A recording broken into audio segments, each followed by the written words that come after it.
All right, we need to talk about two books that have dominated the corporate sphere for long enough, and I think they are due for an upgrade, although they are classics. First book is How to Win Friends and Influence People by Dale Carnegie. The second book is The 7 Habits of Highly Effective People by Stephen Covey. And if you've been following me, you know I literally just referenced this, actually talking about the Eisenhower Productivity Matrix. Go check that video out. I think it can be really helpful if you have a lot of tasks on your plate. That goes to show you that I'm not saying we need to throw out every paradigm and every piece of advice in these books. I think there is a lot of good to be gleaned from them. However, these books were brilliant for their time, but let's be honest, the time was decades ago and we are due for an update. The world that these books were created for is all about conformity, hierarchy, constant performance. They teach you how to be liked, but not necessarily how to be emotionally intelligent or how to build real EQ. Mirroring somebody's body language or complimenting their tie doesn't build trust. EQ today is all about emotional literacy, knowing what you feel, reading the room, setting boundaries, and leading with authenticity. Modern psychology and neuroscience back this up. It's all about not suppressing your emotions, but really understanding the data that they give you and what signals they're telling you about the relationships that you're forming. If you want to grow your EQ, listen to people, listen to understand, don't listen to respond. Think about the ways that they might be motivated. Act like a human. I can't believe I have to say this sometimes, but when you enact a tactic like you might read in one of these books that will say something like, use the person's name sprinkled throughout your message to them to get their attention, it can come across as really robotic at best and condescending at worst. So think about if you say, Alina, I would like to get your opinion, Alina.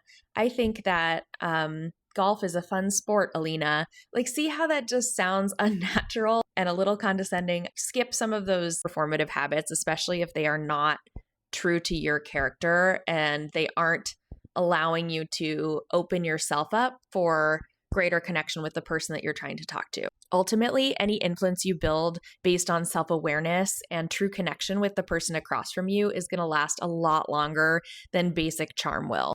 If you're looking to build EQ, I think there are a couple more things you can do. I would recommend, if you're working with people in other countries or from different cultures, read up on what some of those cultural norms are. You can do a quick Google search, what are some common business behaviors or practices in Korea? How should I behave at a business meeting in Japan? Those are all ways that you can indicate to the people around you that you respect them and that you pick up on subtle cues. Another thing that I would recommend is refer back to your high school literary canon. One of the biggest benefits of reading quality literature, and I'm talking about critically acclaimed fiction here, is being able to put yourself in somebody else's shoes and understanding nuance and understanding a different perspective.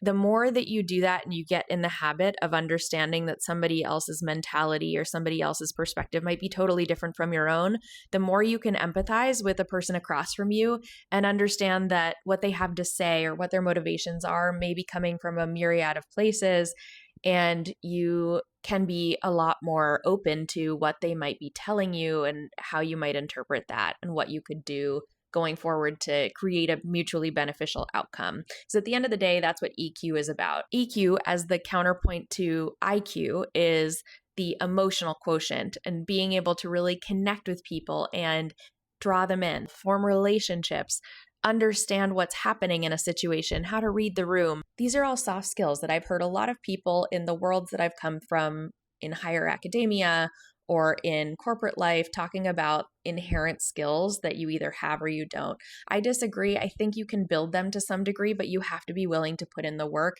And oftentimes the work it takes to build EQ is as rigorous as it is to build IQ and to build other academic strengths. So give yourself the time to really learn this stuff and don't take shortcuts.